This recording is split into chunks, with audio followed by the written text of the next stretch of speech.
Jonathan Haidt argues that we have two sides, an emotional side, the elephant, and an analytical, rational side, its rider. Haidt's analogy has it that the rider is rational and can therefore see a path ahead, while underneath him, the elephant provides the power for the journey. However, the elephant is irrational and driven by emotion and instinct. Ultimately, when the two sides have a disagreement, the 6-ton elephant will always win.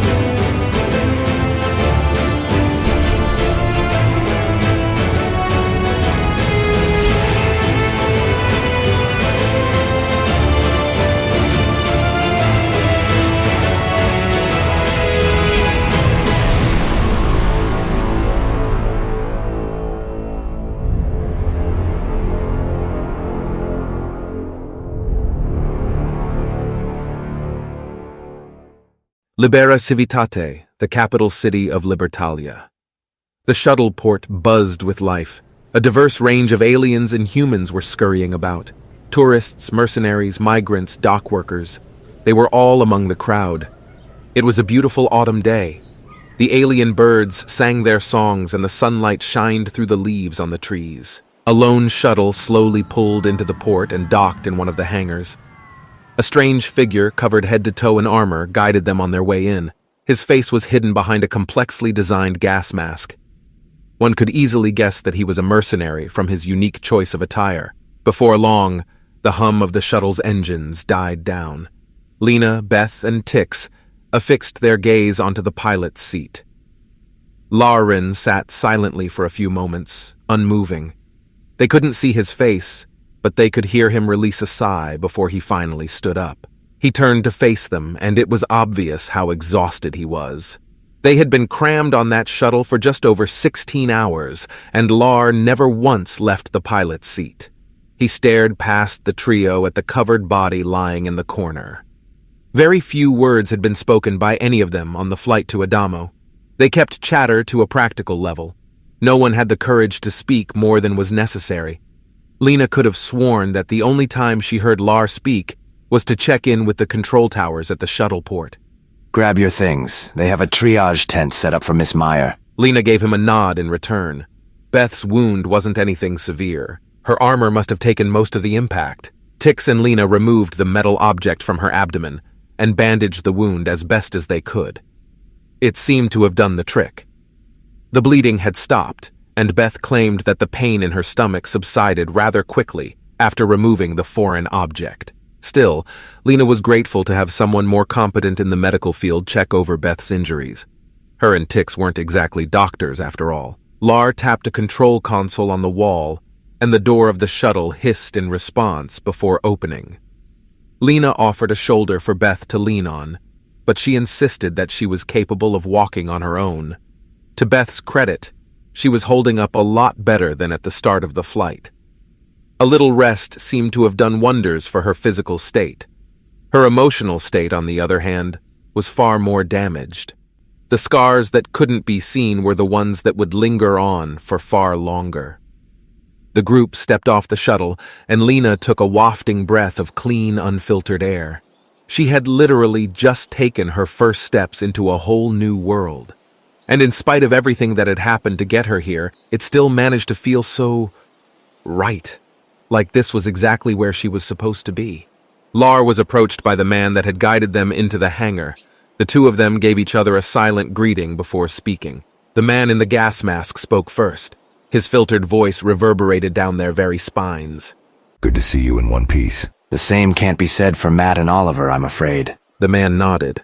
Yeah, that's a tough situation, and I'm sorry to see it happen. If it had been one of my guys, I don't know what I'd do. I know. Thank you, Sam. The masked man regarded the trio from Etheria. So, this is them? Lar nodded before gesturing towards them. Miss Beth Meyer, Miss Lena Weiss, and Mr. Tix Bohr. Lar quieted his voice slightly when he spoke his next words. I'm afraid we lost Miss Anderson and Mr. Russo. Beth flinched at the mention of their names. Lena hadn't asked for the details of what happened, and she didn't know if she ever would. It wasn't an image that she wanted to carry with her, but it wasn't fair for Beth to carry that burden alone. Lena would ask when Beth was ready.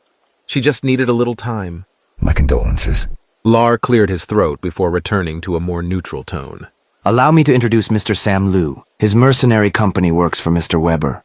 We mostly run protection duty on expeditions, but we have a few other resources available as well. He looked at Beth. One of those being medical aid. If you'll follow me, we can get you checked out by our doctor. Sam began walking towards the exterior of the hangar, and Beth reluctantly trailed behind him. Lena and Tix simply followed Beth, unsure of what else to do. Sam led them to a tent sitting just outside the hangar. Waiting inside was a woman who looked more like a soldier than a doctor. There were a few scars scattered around her face, and she wore military-grade armor. Lena noticed that both she and Sam wore the same decorative patch on their armor, a mercenary company logo from the looks of it. She welcomed all of them with a friendly smile. Sam gestured to her before speaking. This is Dr. Smith. She'll check you over and make sure nothing's out of place. Dr. Smith nodded in affirmation before addressing Beth. Beth, is it? That's me. She motioned towards a cot nearby. You mind taking a seat so I can look you over? No problem. Beth sat on the cot as requested, and the doctor knelt down to check the wound on her stomach. She lifted up Beth's shirt and removed the bloody bandages. The room was silent for a few moments before the doctor finally spoke again. Well, you've got some bruising, but overall you're in good shape. No need for surgery or stitches, just fresh bandages and a little time to heal. You've got my seal of approval, but bear in mind, if it starts bleeding again, you let me know right away. Beth nodded. Thank you, Doctor. Dr. Smith waved a dismissive hand. Just call me Amy. I'm not as professional as my boss back there. She gestured to Sam. Sam crossed his arms in response. You mind giving these other three a quick once-over? I can take a look at her. She pointed to Lena. I don't know what you want me to do about these two. She gestured to Lar and Tix. You're a medic. Yeah, I'm a human medic. I don't know anything about alien physiology. I just want you to give them a quick physical. I don't want you to check their cholesterol levels. Lar got shot in the arm. I'm sure you can manage that just fine. Amy breathed a chuckle before relenting. You know what? You make a convincing argument. She beckoned Lauren over to take Beth's place on the cot. He tried to reassure her that it was just a graze, but the doctor had clearly made up her mind. It turned out Lar was correct. All he needed was a change of bandages on his arm, and he was right as rain. She also looked over Lena and Tix, who managed to be even less exciting than the previous two patients, meaning they had no injuries to speak of. After everyone was cleared by the doctor, Sam directed the conversation to transporting them to their new living quarters. I can take them, Sam said to Amy. Dozer and Nova can help you pack up the tent. He leaned in closer and spoke his next words softly. And you three should help Lar with Matt's body. You don't have to tiptoe around me. The gesture is appreciated. Amy nodded at Sam. Sure thing. Just take it easy with them. They've been through a lot. Yeah, probably should have brought Liz along. I hear her bedside manner is much better than mine. You heard that from a biased source, if I remember correctly. Amy chuckled. I think you were still right, though. Sure, I'll let them know where they can find you if any of them start leaking. Amy's face scrunched up. You didn't have to phrase it like that. As you were, Prophet. Sam said in a semi-lighthearted tone before turning away from her. He moved to address Beth, Lena, and Tix. You three can grab your things and follow me. The trio did as he instructed, and found themselves being led to an armored SUV. Sam opened the trunk and gestured for them to put their luggage inside, but the three of them stopped in place. They had to take a moment to gawk at the vehicle. Sam tilted his head to the side. Everything all right? Sorry, it's just a bit intense looking is all. And expensive. Oh, I see. We took this off the Zacaras back in the day. We've got a few more back at the motor pool. How big is your company? Tix asked as he moved to stow his luggage inside, followed shortly by Lena and Beth. There are 9 of us now. Only 9? That's barely a squad, let alone a company. Quality over quantity. Most of us are ex-Alliance soldiers. Is that how you met Lucas? More or less. Hop in. I'll tell you more on the way. The 4 of them loaded into the vehicle and began their journey. Lena fidgeted slightly under the low rumble of the engine. Beth raised an eyebrow at her. You good? Yeah, just First time in a car. A look of realization adorned Beth's face. Well, I'd never even thought about that. Lena nodded in understanding. It was something so seemingly mundane to most people, and it wasn't like it was an entirely foreign experience to her either. The hover cart technically wasn't all that different, but there was still something unique, special, about riding in a vehicle like this for the first time. It felt like something in her life had shifted. It was familiar, yet brand new all at once. But then again, maybe it wasn't the vehicle that had caused her to feel this way. She stared out the window, and her eyes were drawn to a massive structure cresting the horizon. Libertalia had been built around a gargantuan alien tower that stretched out towards the heavens. The sheer scale of it put the mountains off in the distance to shame. So, Beth's voice dragged her attention away from the mysterious structure. about how you met Lucas. Sam grunted in affirmation. We were both working as privateers in the Trinema systems. He was involved with some of the smaller syndicates down there before the Alliance stormed in. It was really just dumb luck that we happened to cross paths.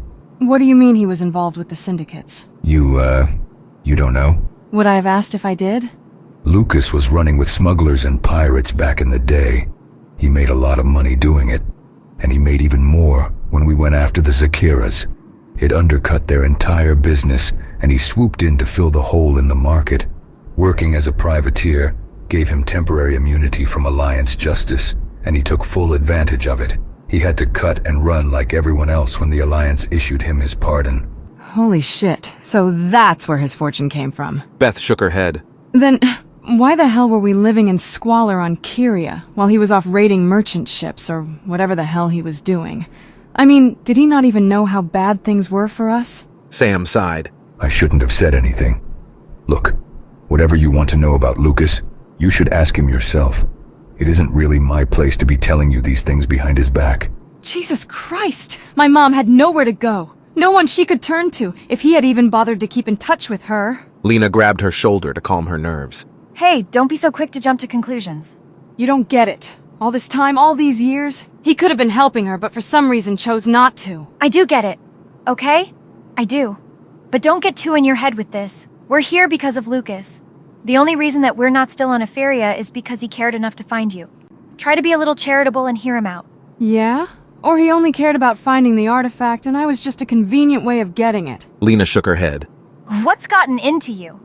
You're reading his motives in the most uncharitable way you can. Don't you think that's a bit unfair, given that you haven't even spoken to him yet? Or how about the fact that he accommodated us with transportation off Etheria? He sent an armed escort to meet us here with a medic, ready to look at your wound.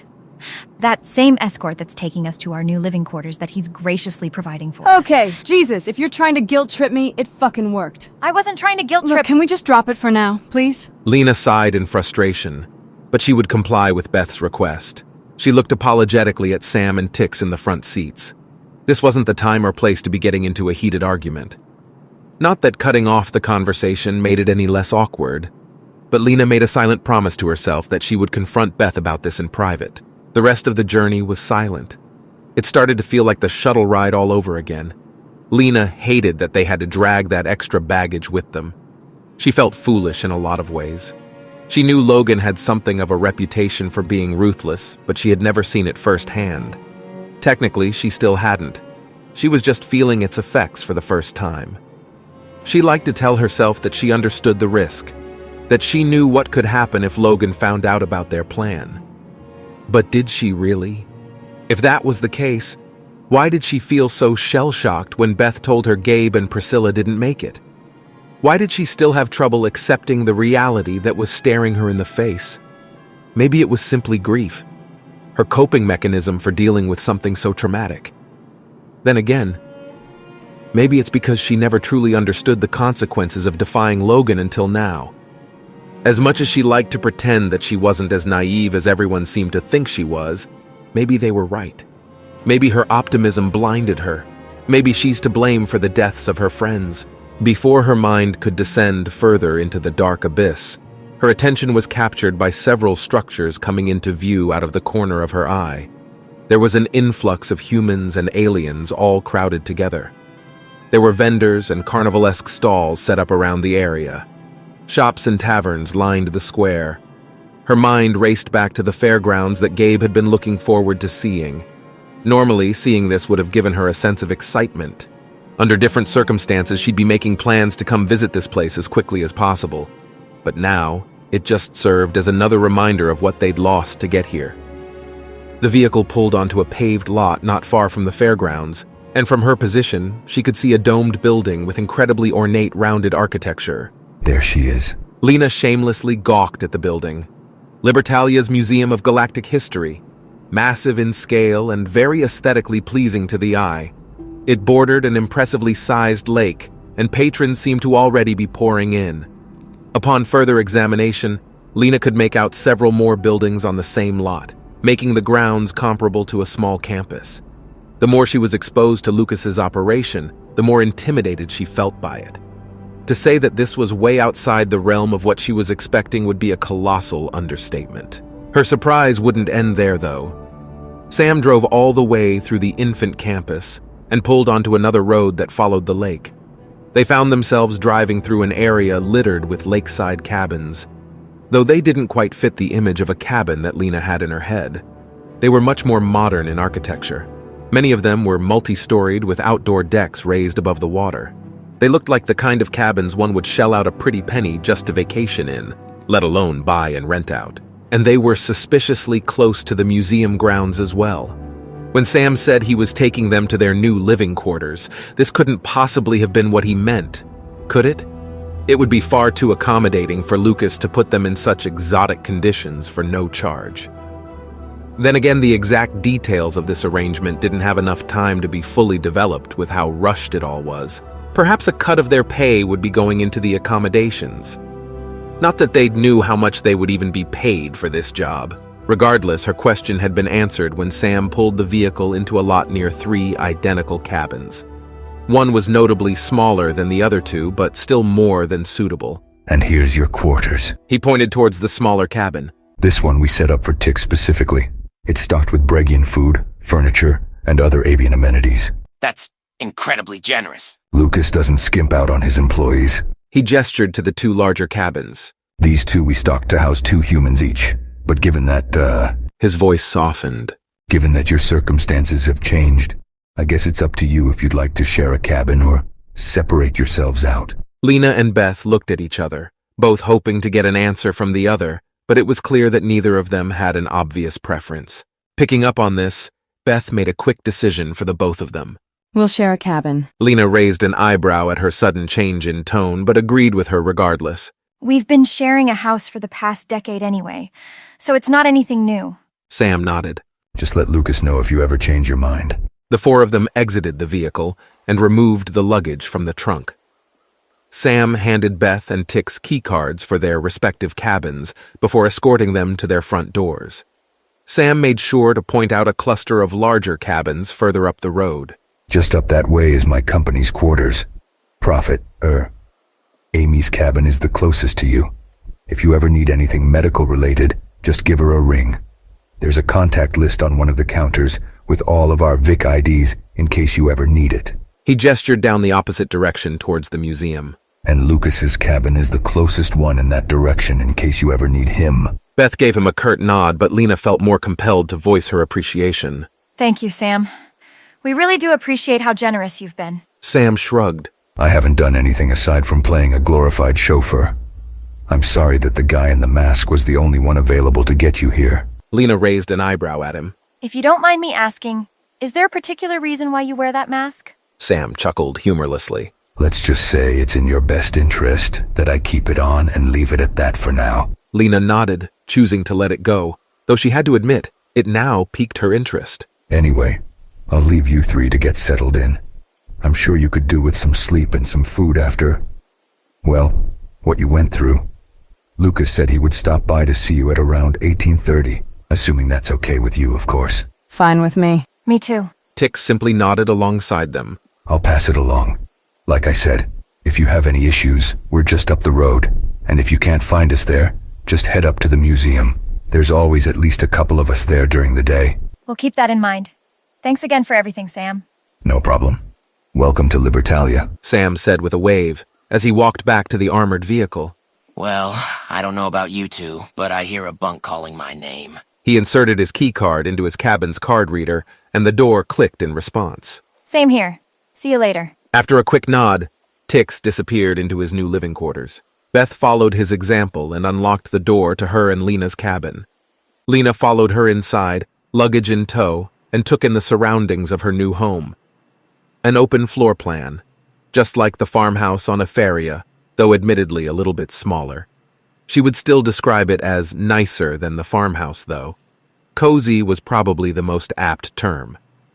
There was a fully furnished living room, kitchen, and dining room on the first floor, which meant the bedrooms were upstairs. That was yet another similarity to the farmhouse, and Lena thankfully felt comfort at that slight hint of familiarity. A massive window provided a gorgeous view of the lake. A raised deck connected to the cabin and hovered over the water.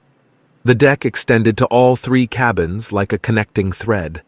A comfortable place to meet your neighbors, to share drinks and watch the sunset together. That dock was promised 5 plucky and adventurous souls. Now it was left with 3 damaged and grieving ones in their stead. Perhaps with enough time, that promise will one day be realized. But right now they needed to collect themselves, to find a path forward, to not lose themselves like they had lost their friends. Looks like we're really moving up in the galaxy. Lena said in an effort to open a conversation without the added tension from the car. Beth simply hummed in response. A few moments of silence passed. Beth refused to even look at Lena. Her eyes were fixed on the stairs leading to the second floor. Hey. Lena carefully attempted to get Beth's attention, but she almost appeared to be in her own world. I won't push the issue, but if you ever want to talk about what happened, I'm all ears. Beth's eyes darted to the floor. At least, that was a sign that she seemed to be listening. I know things won't be the same without them, but... Hey, it's been a long fucking ride and I'm exhausted. Beth interrupted. She finally spared a glance at Lena with a forced smile. We should probably both get some rest. Lena released a subtle huff before replying. Sure. Beth dragged her luggage upstairs and claimed one of the 2 bedrooms before shutting herself away from the rest of the world. Lena was left alone in irritating silence. She found a seat at the dining table and rubbed at her temples. She'll come around. She just needs time. Truth be told, there was something else eating away at Lena that she wanted to discuss. The enforcers that attacked her and Lar at the hangar. She had never killed anyone before that morning. Everything happened so fast. They were focused on Lar, and she had the perfect opportunity to attack. She didn't even think twice about it. She'd spent plenty of time on target practice, even hunted some of the hostile wildlife in her time, so hitting her target was no problem. Then he stumbled and laid a hand over his neck as red liquid poured from the wound. The darkened visor of his helmet turned in her direction, and she hesitated a moment before firing again. His body violently jerked before falling to the floor, lifeless. She stared for a moment, her heart rate elevating before several projectiles whizzed past her head, forcing her behind cover. Several seconds later, the shooting died down and Lar called out to her that it was clear. She had taken another person's life, but the thought didn't weigh as heavily on her mind as she thought it should, and that concerned her. There was no lasting trauma, no feelings of guilt or fear or anything really, just numbness. An empty slot, a space where something should be but simply isn't. Was it something to be concerned about? Was it just because she had already justified it as self-defense? That she hadn't done anything wrong? Perhaps, but she wasn't an authority on what it feels like to kill. She wanted to defer to Beth on that front, but that was somewhat difficult to do when she was so stubbornly closed off. Her mind repeated the same reassurance as before. She'll come around. She just needs time. It provided her little comfort, but it was better than none at all. Despite her frustration, she knew that Beth was right. She needed some rest, though she knew her unsettled mind would do its best to disturb her slumber. Still, she grabbed her luggage and hauled it upstairs to the unclaimed bedroom. Her exhaustion had never been so prevalent as it was when her head finally touched down on the pillow. She was practically paralyzed with fatigue as her form was consumed by the comfortable new mattress. Not even her intrusive thoughts could outwill her body's desire for sleep. It was as if her mental and physical exhaustion had finally caught up to one another and mutually agreed to set aside their complaints to finally recharge. And for that, Lena was grateful. Beth breathed a sigh as she was consumed by the quiet aura around her. As tired as she was in no condition to sleep. The faint smell of plasma residue and gunpowder assaulted her nostrils, and an uncomfortably sticky substance coated her face. Her new bedroom was accompanied by its own bathroom, and Beth wasted no time peeling away her blood-stained clothes to hop in the shower. There was a lingering pain in her bruised stomach, but nothing unmanageable. She cared little if the shower would ruin her fresh bandages. The bathroom was already stocked with new soaps, shampoos, and other toiletries. Lucas really made sure to give them the 5-star resort treatment. He even threw in a new toothbrush as part of the package. She stepped into the shower and felt the warm water run down her face. She watched the brownish-red liquid flow down the drain. The lingering remnants of Gabe that had clung to her all the way to Adamo. It still didn't feel real. To lose him so suddenly, so unceremoniously. She quickly shoved her face under the shower head to scare away those vile, intrusive thoughts. She desperately scrubbed her face clean, trying to wash away the memories of that horrific morning. But not even her body could be fully cleaned of all its evidence. The lingering pain in her stomach was happy to remind her of how wrong it had all gone. Priscilla's final gift to her. At least it wasn't as permanent as the two Beth gave in return. It kept replaying in her head over and over again. She could have sworn that her ears were still ringing from the gunfire. Priscilla's desperate eyes were still staring up at her. Her annoyingly confident voice dared her to pull the trigger. There was no other alternative, but the image of Priscilla's bloody, slumped-over form was still as vivid as ever. Putting her down should have given Beth a sense of closure, but Priscilla found a way to transcend death itself by worming her way into Beth's head.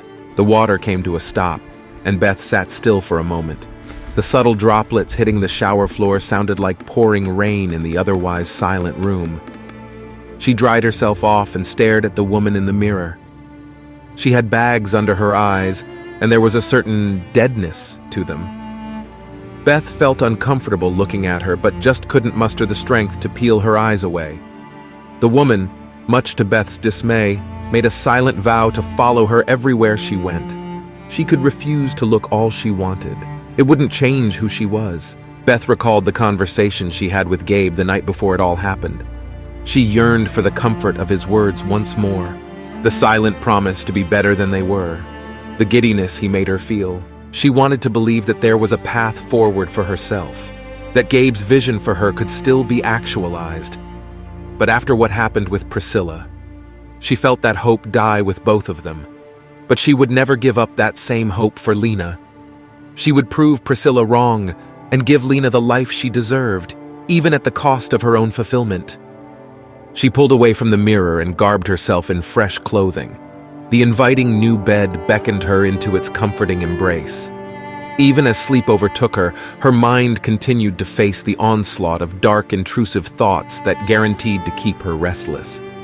This fresh start was already starting to feel more rancid than what she had envisioned. She wanted to believe that things would get better with enough time. But the thing about time is it only causes what's already rotten to decay further. It can't bring color back to a browning fruit or bring life back to a decaying carcass. It can only eat away at them until there is nothing left. And Beth already had so little left to give. Lena opened the well-stocked refrigerator and removed a water bottle. She actually felt quite rejuvenated from her relatively short rest. It would probably throw her sleep schedule completely off balance, but she would worry about that when it actually became a problem. Beth had yet to leave her room, so Lena was doomed to be left alone to her own devices. She took a swig of the water and relieved her dehydration as she perused around the lakeside cabin. She was still having a hard time wrapping her head around the fact that they were set up in such extravagant conditions. At least, extravagant from her perspective. She looked at the clock and saw that 18:30 was quickly approaching. Lucas would be greeting them very soon. She really wished she had the opportunity to talk to Beth before he arrived. Her comments about Lucas gave Lena clear cause for concern. She didn't want Beth to lash out the way she did in the car and start things off on the wrong foot with her uncle.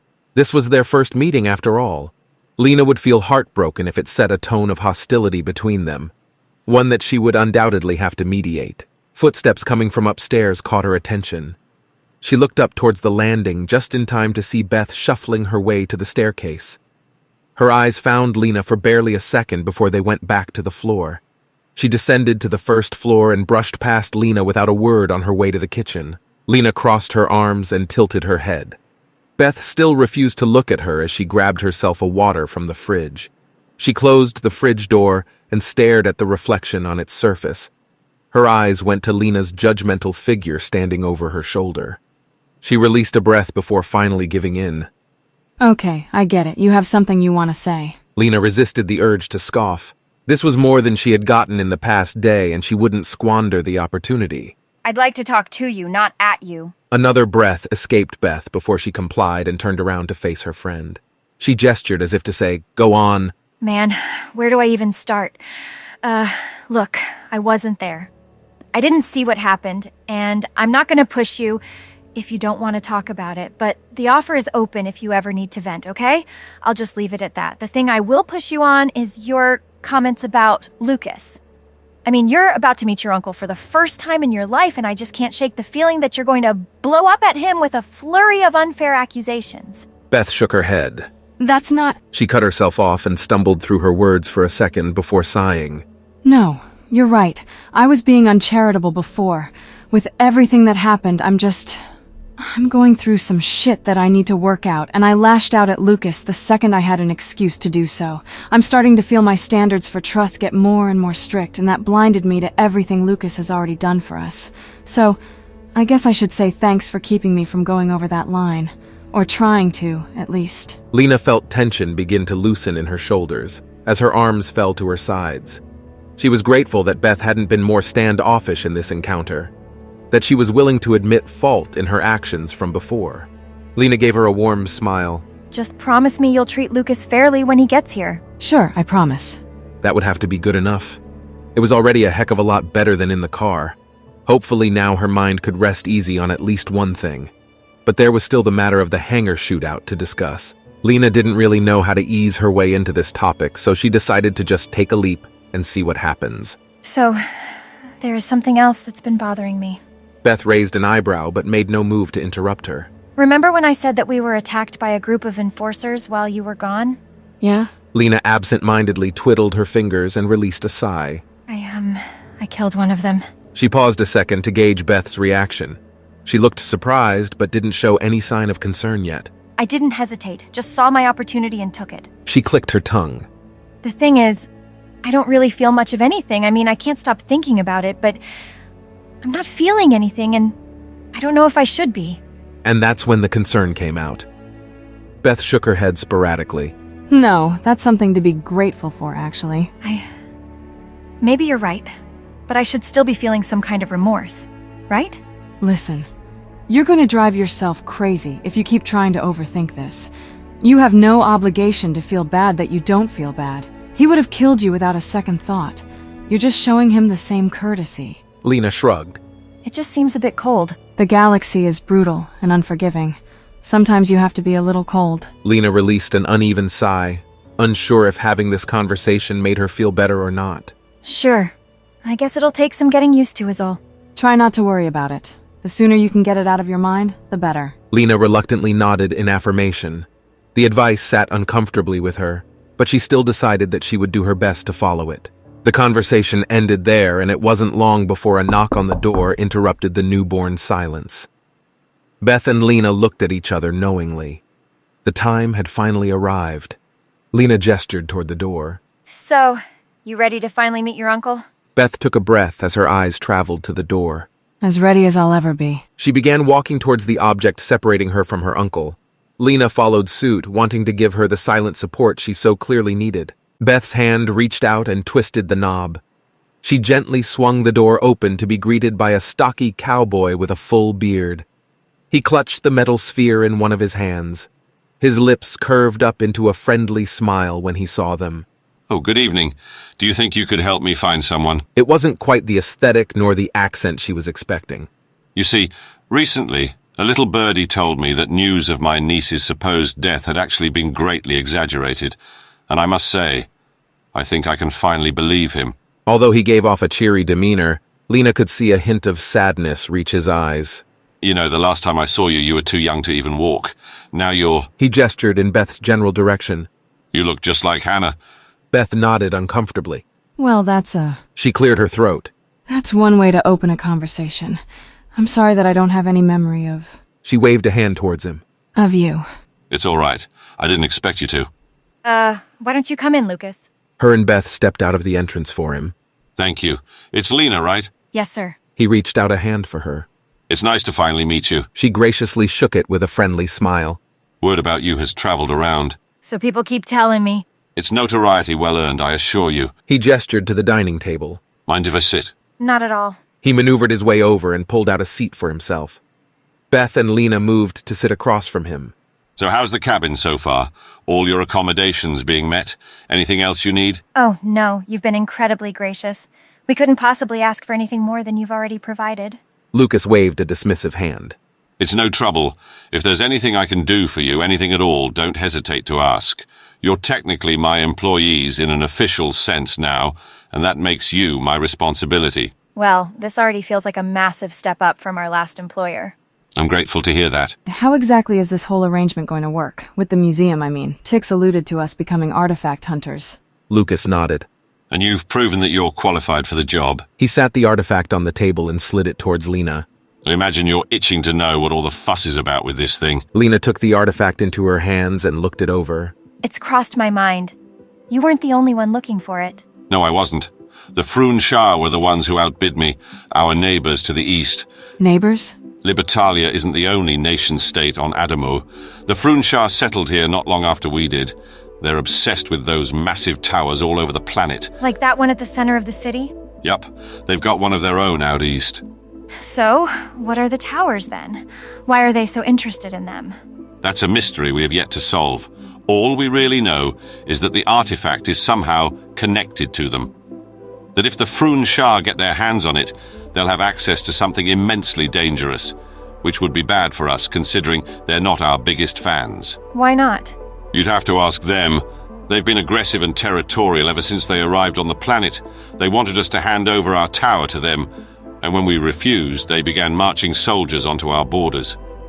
They don't seem all that interested in negotiating. So, does that mean they're gearing up for war against Libertalia? It seems that way. But luckily for us, we were leaked a bit of information from someone inside the Froon Shah. They don't plan on attacking us until they have the artifact. That thing is supposedly the key to their entire plan with the towers, and now we have it in our possession. Lena's eyes darted to the artifact in her hand. It suddenly felt like she held the weight of an entire nation in her grasp. That seemingly insignificant metal ball she found in a Lockdang ruin was now a key piece of leverage that was preventing a rival nation from invading Libertalia. Lauren told me you were able to activate it, that it showed you a map. Yeah, here, let me show you. She activated the map as she had done several times before. The holographic image floated above their heads, and the signal began pinging. That's incredibly peculiar. Our resident psionic expert tried to activate the map earlier, but it didn't work for him. Lena looked back at Lucas with a raised eyebrow. Curious. You'll need to speak with him about this. Well, I am connected to the Lockdang psionic network, not any of the human ones. So is he. Really? Then I have no idea what this means. Another mystery to add to the pile. One I hope you're keen on solving. Lena chuckled. Are you kidding me? This is the kind of thing I live for. Lucas looked amused by that comment. Minus the looming threat of a war, I'm sure. That just makes it all the more important that we figure this out. Hey, not to rain on the parade, but if this thing is really that important, wouldn't it be wiser to just lock it away somewhere? You know, where these Froon Shah guys can't get it? We've definitely considered it, but the artifact isn't the only thing stopping them from attacking. The Froon Shah aren't at full strength right now. It's only one clan that's here on Adamo. The other four are busy finishing off the remnants of the Lockdang Empire. Wait, they're fighting the Lockdang? They allied themselves with the Earth Colonies Alliance a while back. Chairman Holt promised them the Lockdang Emperor in chains, and that promise will soon be fulfilled. Once that's done, they'll be back here to reinforce Clan Morig. Seriously? Who are these guys? That's a story and a half. Have you ever heard of Traxa the Merciless? Yeah, he was a Lockdang defector, right? A fleet commander who turned on the Empire during the war. And the founding father of the Froon Shah. Okay, hold on. These guys are Lockdang defectors? Lucas nodded. They were one of the deadliest fleets in the Lockdang Armada. They wiped out entire Waryen clans during the Esotare skirmishes, and their leader seems to have a very personal grudge against the Lockdang Emperor. And for some reason, they want that artifact and access to the towers on Adamo. Yes, so, as you can tell, we're in quite the predicament here, and we're hoping that by solving the mystery of this artifact, we can also solve said predicament. Christ, and here I thought things would be safer in Libertalia. The whole galaxy has problems, Beth. The hard part is figuring out which ones are yours. Well, I'd say this one is clearly ours. Glad you agree. We're working with what little time we have, and that timer reaches 0 when the Lockdang Emperor surrenders. So we should get started right away. What's the first order of business? Lucas chuckled. It's good to see you so eager. Deciphering that map should be at the top of our list. Lena looked up at the holographic projection and remembered that it responded to her thoughts. She told it to zoom in until it reached an orbital view of Adamo. She'd never tried to zoom in further than this before, but now was the perfect time to test it out. Instead of trying to give it a command, this time she simply imagined the map zooming into the planet. That seemed to have worked perfectly fine as the holographic image shifted into something more akin to an overhead view of the planet on a flat 2D plane. The red dot was still pinging on the map, but this time there was a new orange sphere-shaped icon to go along with it. Beth squinted at it for a few moments. Is that where we are? Like it's using the artifact for a reference point? That's what it looks like. That's actually really useful. If this updates in real time, we'll be able to follow it straight to the signal. Lena's gaze drifted over to Lucas, and she noticed him staring at the map with a peculiar look on his face. This map, the Lockdang charted the entire planet, but we've never found a map of this world until now. Why is this the only one? Lena and Beth both shared a look but knew he wasn't expecting them to have an answer. It was just another question that would be swept up by the wind. A question for another time, eh? Now we just need to figure out how we're going to get there. I can't really tell the scale of this map, but we've got a few cartographers in the Adventurers Guild. We could try to cross-reference their maps with this one and give us a better idea of where exactly we're going. It'll probably take a few days to get everything prepared. Sounds good. And whatever you need, we're ready to help. We intend to earn our place here. Good on ya. But I didn't come here to just discuss business. It's only your first day here and well, I know you've been through a lot. So yes, while we do have pressing matters that need to be attended to, I also want you two to know that you're safe and welcome here. So, how about tonight I take you to see the fairgrounds and give you a taste of Libertalia's culture? Maybe give you a lay of the land. That sounds like a great idea, actually. Lena looked towards Beth for her input. Beth retreated from her gaze for a moment, before she simply shrugged. It's probably for the best. Lord knows I could use the distraction. Lucas nodded. Excellent. There's someone else I'd like to bring along. He's waiting for us at the museum grounds. Who is it? Mason. He's part of the mercenary company that works for me. He's been cooped up in the weapon shop all week, and I want to get him out of there for just one night. This seemed like the perfect opportunity. Which reminds me, bring your guns with you. He'll want to take a look at them. Lena and Beth shared another quick glance. Sure thing. Is Tix coming too? Lucas nodded. I gave him a quick visit before coming here. He's ready whenever you are. Well, better not keep the bird waiting then, Beth said as she made for the stairs. Before long, Lena and Beth had readied themselves for a night at the fairgrounds. There was a moment when Beth had reached for her armor but stopped short when she saw the stain of her own blood. As naked as she felt without it, she still managed to convince herself that she could afford to leave it behind for just one night. Her mind may have still been shaken from the horrid events of Etheria, but perhaps Libertalia could still achieve the mythical status she had created in her head. Perhaps tonight she could find the romanticized wonder she had so desperately craved before coming here. Tix was waiting for them outside. It was admittedly quite strange to see him out of his armor. All of their prior interactions with one another had always been of a professional nature in some shape or form. Beth had been comfortable enough to label him a friend, but their relationship had never exactly been very personal. If she was being honest, she didn't really know the bird all that well. So much so that it felt a little off to have him joining the group on an evening out, but she supposed that he had every right to tag along. After all, he was the one who took the initiative to set up this entire arrangement, and he left everything behind to do it. She shouldn't let herself forget that it was a new beginning for him as well. It made her feel rather foolish for having the gall to accuse him of betraying the group back on Etheria. She wasn't too proud to admit that she had definitely jumped the gun at that moment. Nevertheless, the night was young, and the group was ready to experience the local flavor of their new home. It turned out Lucas had opted to walk from the museum rather than drive. It was a fair choice. The cabins weren't all that far from the museum grounds, and Beth remembered them passing the fairgrounds on the ride over. It wouldn't be a very taxing walk. The group trekked down the road until they reached the museum grounds. Lucas led them to a group of smaller, less decorative buildings. One of them appeared to be the motor pool Sam had mentioned earlier. There were several more of those same armored SUVs parked inside. They moved past the motor pool to something more akin to a workshop. They followed Lucas inside and were met with rows of divider cabinets lining the walls, as well as a workstation sitting in the corner. At said workstation was a young man, in his early 20s from the looks of it, disassembling a rifle.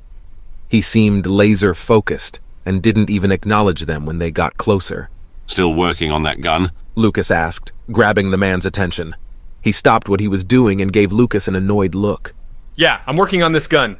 Because somebody didn't know that you needed to use a completely different upper receiver when firing sim munitions, so now the barrel is basically filled with melted wax bullets. The barrel is literally ruined. There's no fixing this. I have to put a new barrel on this gun. That's how fucked it is. Wait, Nova did that? Yeah, I guess the Alliance just didn't teach their infiltration units to swap out the upper receiver for their sim munitions. I'm genuinely shocked that we managed to beat the lockdown when someone like Nova is meant to represent our best. Lucas chuckled at his outburst. Maybe a bit unfair, but given your current situation, I don't blame you for being annoyed. Oh, I'm fuming over this. He picked up the ruined barrel and rotated it for the group to see inside. It was indeed filled with a white and black wax-like substance. Look at that. He angrily threw it back onto the table. You know, it doesn't go unnoticed how much you bust your ass for your team, right? The man waved a dismissive hand. Sure. Why don't you take a break and get acquainted with our new arrivals? He gestured to the trio. This is Lena, Beth, and Tix. Each of them gave a respective greeting. The man nodded at them and spoke as if he had rehearsed his lines 100 times. How's it going? I'm Mason. I'm the gunsmith. If you need a weapon checked out, repaired, or modified in any way, you come to me. And if you happen to destroy your barrel during target practice, I'll replace it for you, but I'll be very upset while doing it. You seem to not like your job much for a gunsmith. Oh no. I love my job. I just can't stand it when other people act like I'm a goddamn wizard. You know, one time I had a guy bring me a gun that was bent in half. As in, this thing was literally at an acute angle from stock to barrel. Turned out he had slammed it into the door of an armored vehicle. Several times. Brings it into my shop. Hey, could you fix this? No, private. I cannot. Lena found herself snorting involuntarily at the mental image combined with Mason's delivery. I don't think you'll have to worry about our guns getting that damaged. We kinda had to maintain our equipment out of necessity. Turns out not getting eaten by carnivorous wildlife is an excellent motivator. Jesus, that's right. You guys are from Etheria. I heard that even the plants try to kill you out there. You heard right, though it's not exactly a day-to-day concern. Hold up a second. He pointed to the rifle on Beth's back. Is that a Nero 12? Beth glanced at the weapon poking over her shoulder. Yeah, good eye. They've got a really distinct lower receiver. Can I see it? Beth responded by removing the sling over her chest and handing him the weapon. Mason studied its frame before aiming its holographic sights at the floor. That is fancy as hell. I ran into a few of these when I was in the military. I've always been more of a fan of ballistic weapons than plasma ones, but this always felt like a reasonable middle ground. The neon lights are a little impractical, but it looks cool. And the built-in holographic sights are a nice touch. Mason chuckled under his breath. Sure, unless you get hit with an EMP. Then you have to use those little painted-on notches. Well, I haven't run into any EMPs as of yet, so I'd say that's an acceptable downside. Point taken. He handed the weapon back to her. You're definitely taking care of it. Mason looked over at Lena with a curious expression. Okay, now, what the hell do you have? He pointed at the gun on her back. Oh. She quickly unslung the weapon from around her chest and held it up to him. It's modified from a lockdang plasma receiver. Mason took it from her hands and looked it over. I see it now. Yeah, I've seen a few guns like this, where they take the receiver and jam a bunch of human parts into it. I've never seen one this well made, though. Did you do this yourself? I paid a weaponsmith to do it for me. Well, whoever it was knew what they were doing, though I'm not a big fan of plasma rifles personally. How come? They're not as accurate as ballistics. And you can't make full auto versions of them. But there's less recoil with plasma weapons.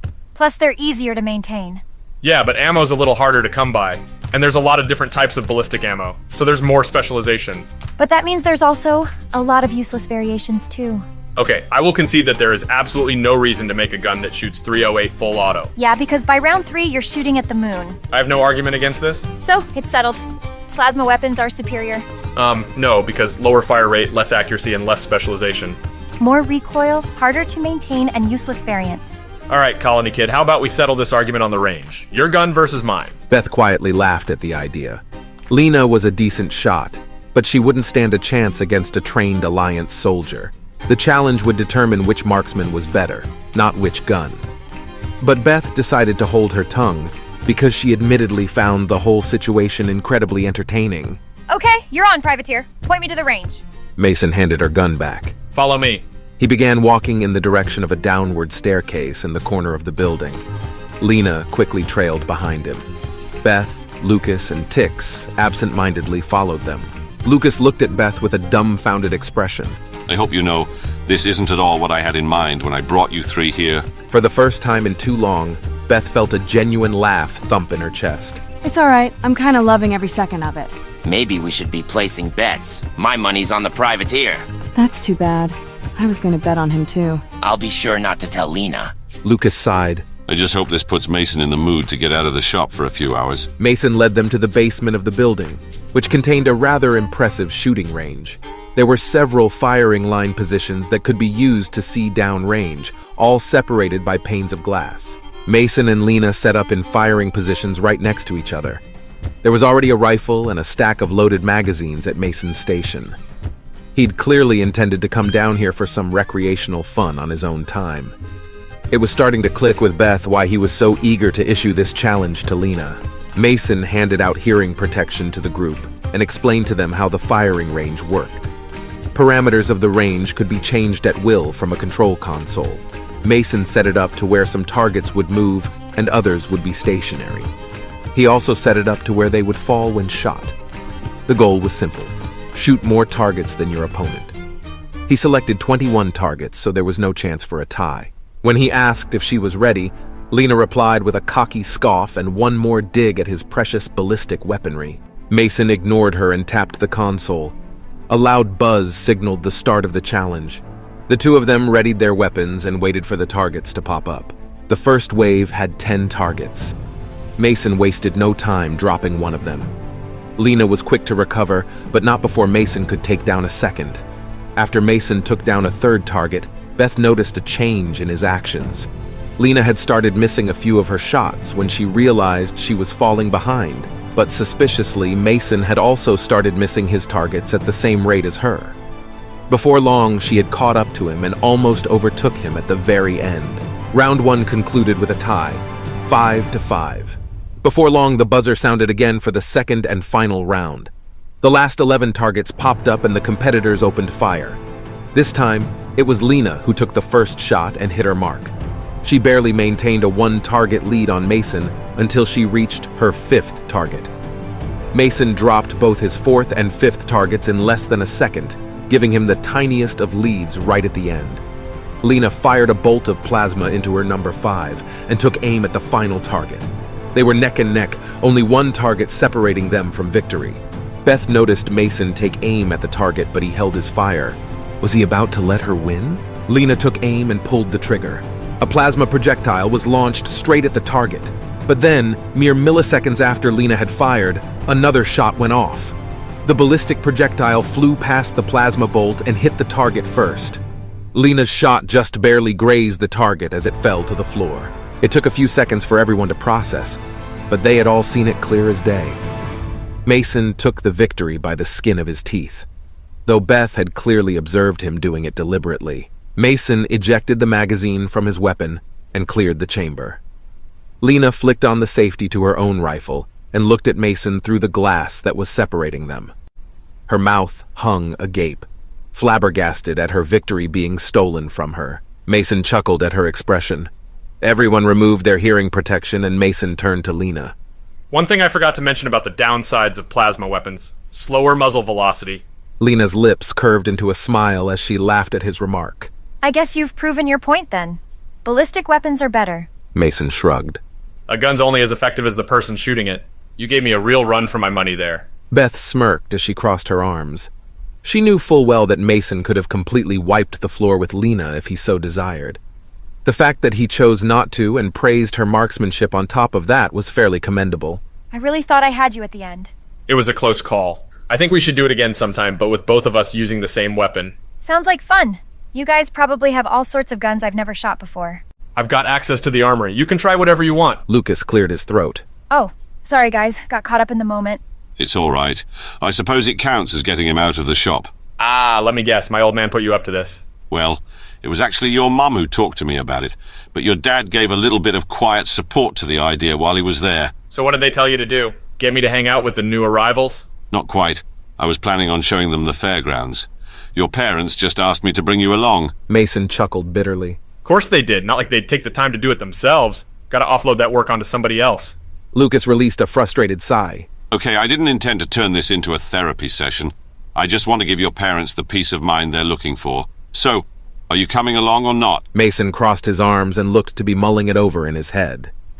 Lena stepped forward. If it helps your decision, we'd be happy to have you along. Mason shifted his gaze onto her. She gave him a playful smile before speaking again. As long as you promise to not rub my nose in the fact that you won our little shooting competition. Mason breathed a chuckle.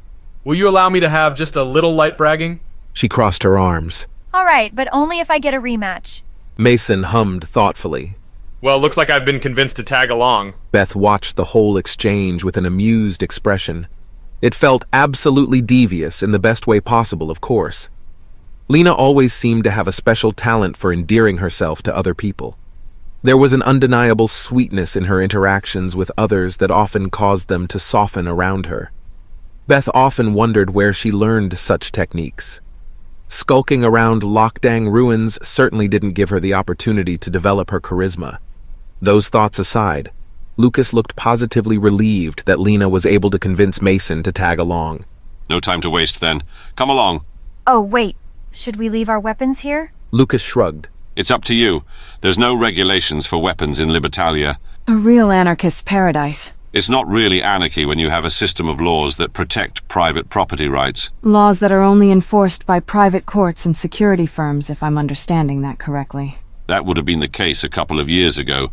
We're in a bit of a transitional phase. Think of it like a shift from anarcho-capitalism to a minarchy, if you're familiar with those philosophies. Let's just say I've had a pretty extensive education in a lot of different political philosophies, so I think I get the general idea. Good.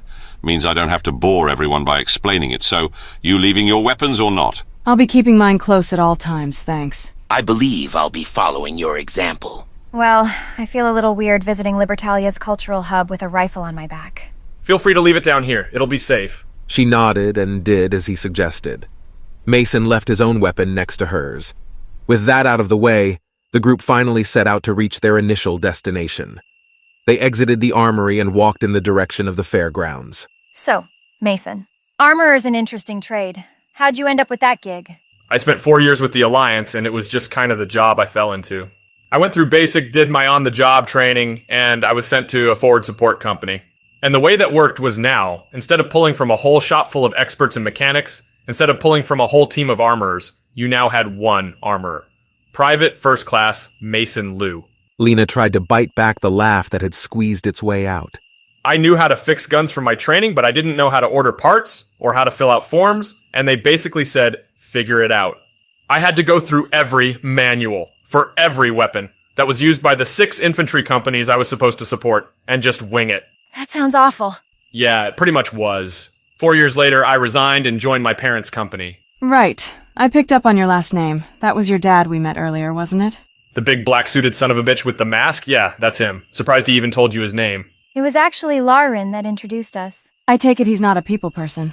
Not really, but that's partially due to his, psionic mutation. Psionic? It's why he wears the mask. How do I describe it? He involuntarily looks into people's minds and extracts pieces of information stored in their brains. In 20 minutes, he can know more about you than you know about yourself. Really? I've never heard of this before. It's some kind of rare mutation. I'm not really the right person to explain it. That's Prophet's field. So, the mask stops your dad from Seeing into people's minds?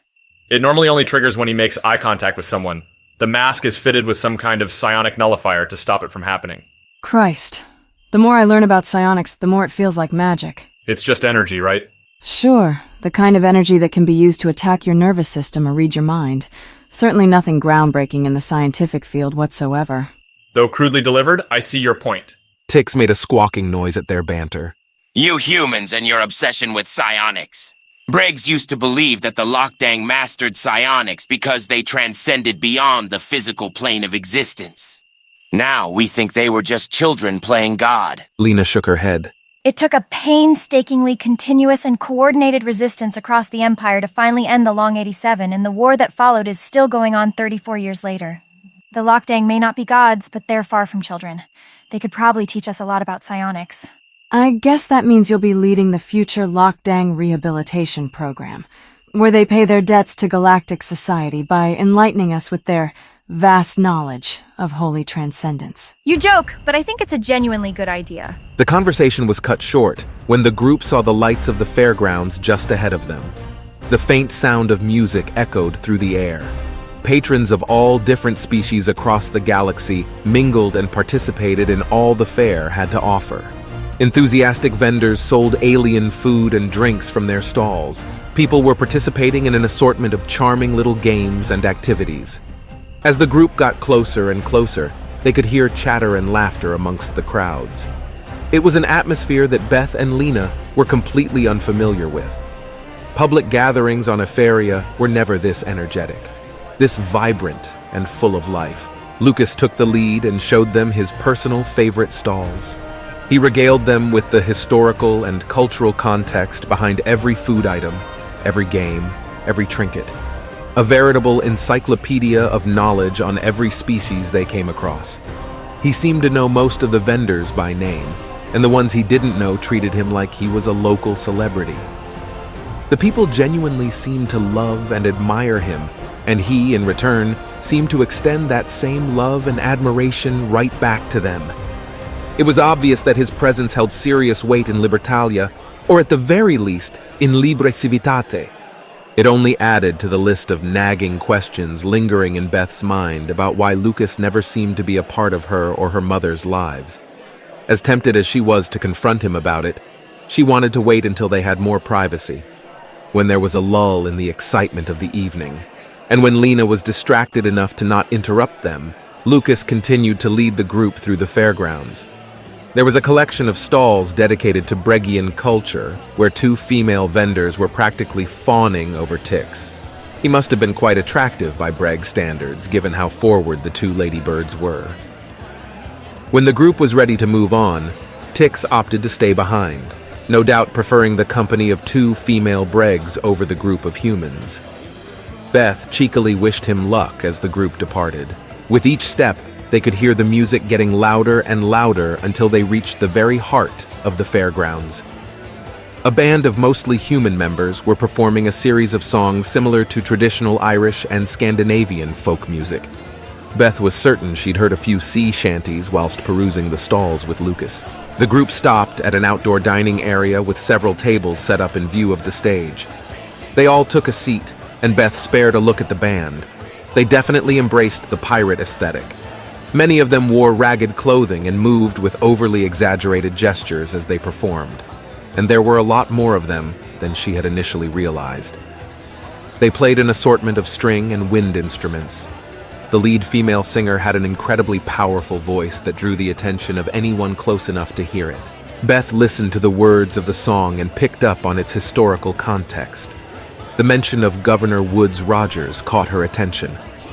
The song was a story about 18th century sailors who bled for Queen Anne during the War of the Spanish Succession. They were dismissed by King George after the Treaty of Utrecht, only to be drafted again as cannon fodder during the War of the Quadruple Alliance. It was those same sailors that had had enough and fled to the self-proclaimed pirate colony of Nassau. In 1718, Governor Woodes Rogers landed in Nassau with an offer and an ultimatum. Lay down your arms and become a law-abiding British citizen again, and all your crimes will be pardoned. Refuse and you shall be hunted down and stand trial for piracy. It was obvious why this would be such a personal song for the modern pirate colony. The fear of history repeating itself wasn't an unfounded one. It was a beautiful performance with powerful vocals and heart-stopping instrumentals. A chorus that perfectly encapsulated the frustrations of bleeding for Queen Anne and starving for King George. The loyalty of the men standing up for their fellow sailors, choosing to instead take the rope so that the free people of Nassau might still stand a chance.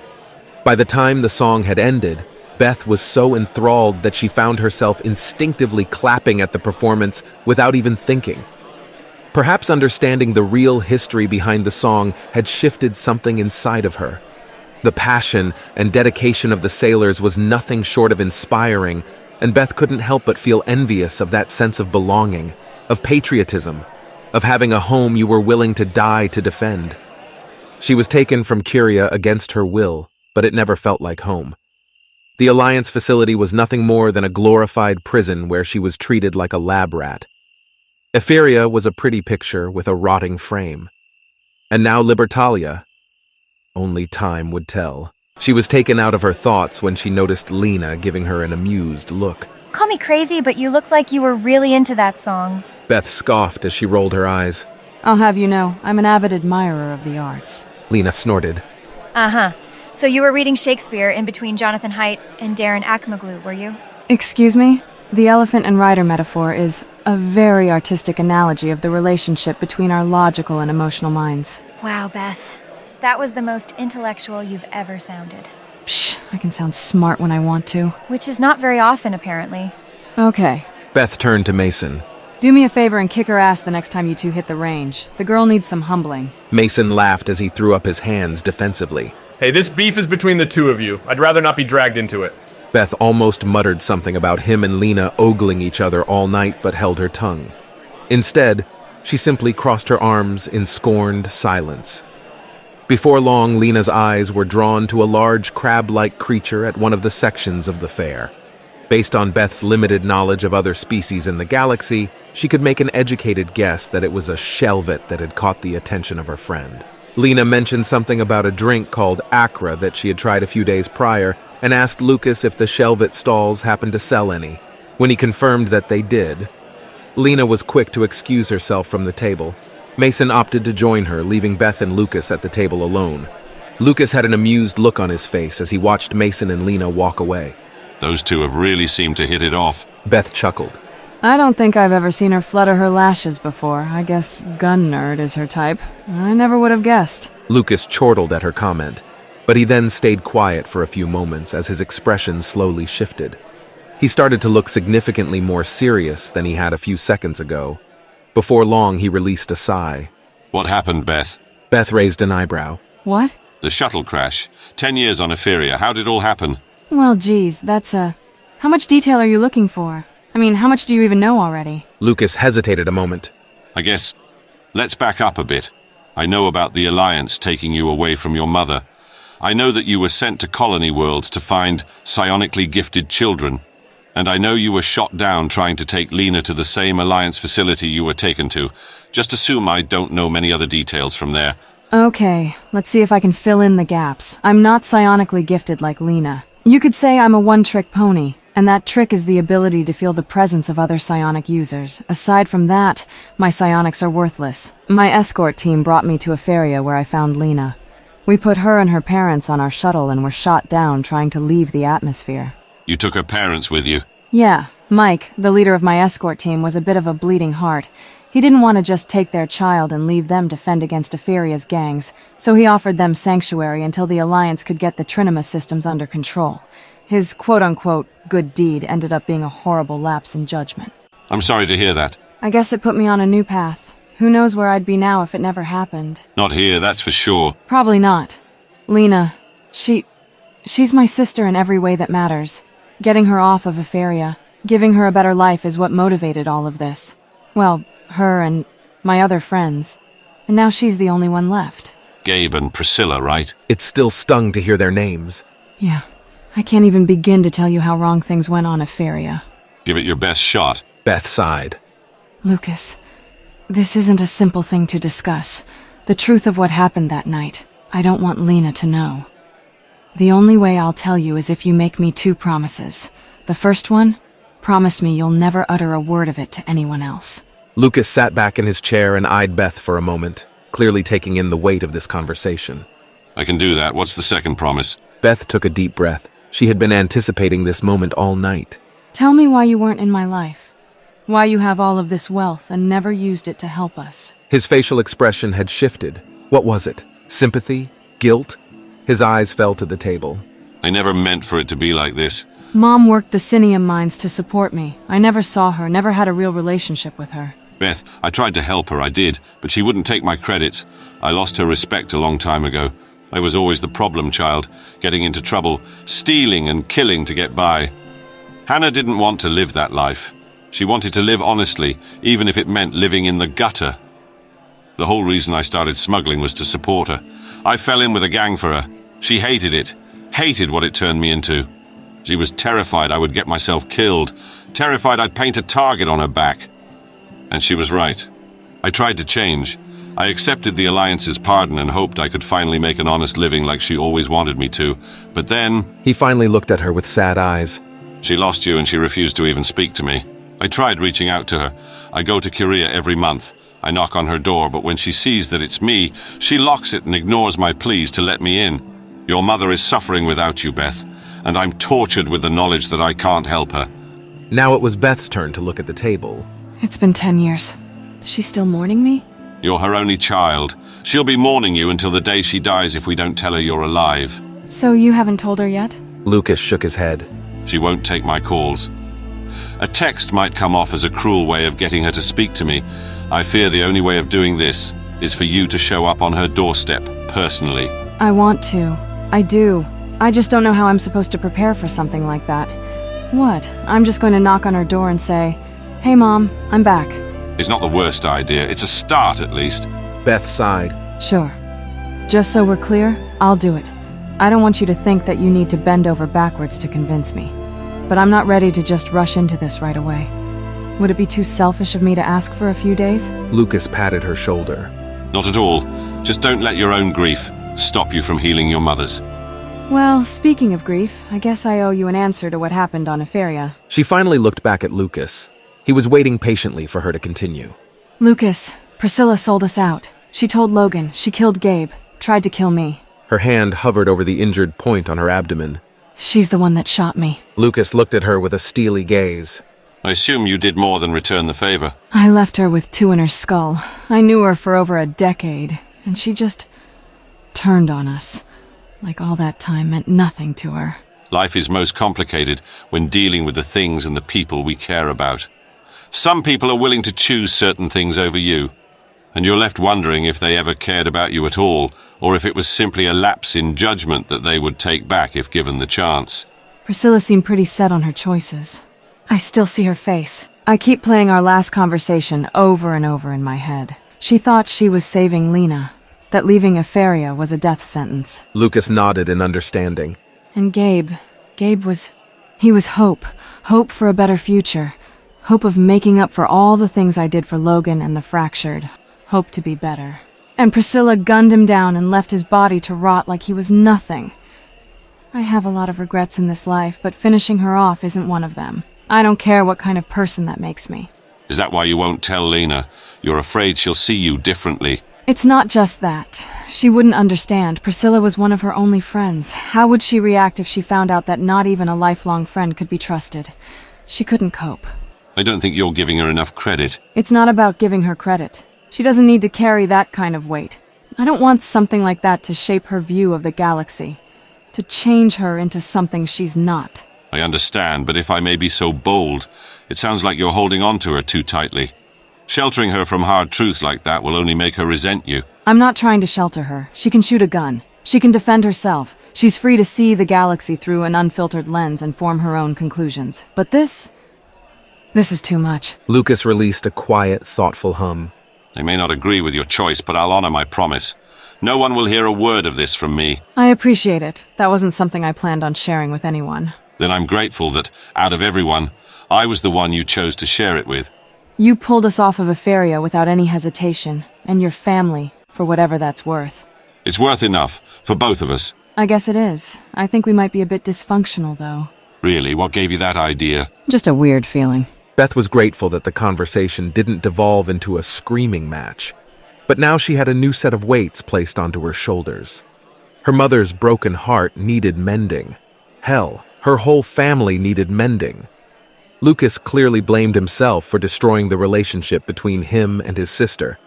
Beth was in the unique position to repair the damage, and she planned on doing just that. She felt a question creeping in the back of her mind about whether Lucas knew her father, but she decided that she wouldn't burden him with any more difficult questions about family tonight.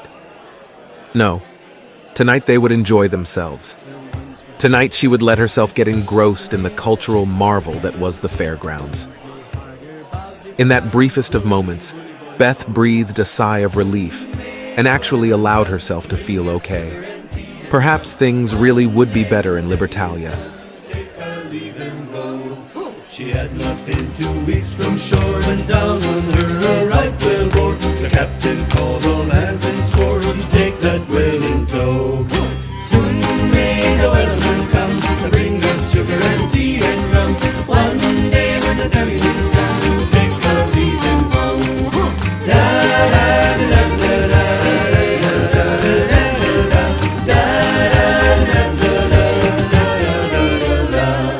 Before the whole net hit the water, the whale's tail came up and caught her. All hands to the side harpooned and caught her when she dived down low. Soon may the whaleman come to bring us sugar and tea and rum. One day when the time is done, we'll take our leave and go.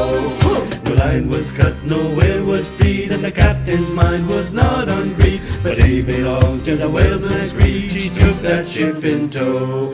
Soon may the whaleman come to bring us sugar and tea and rum. One day when the time is done, we'll take our leave and go. Da da da da da.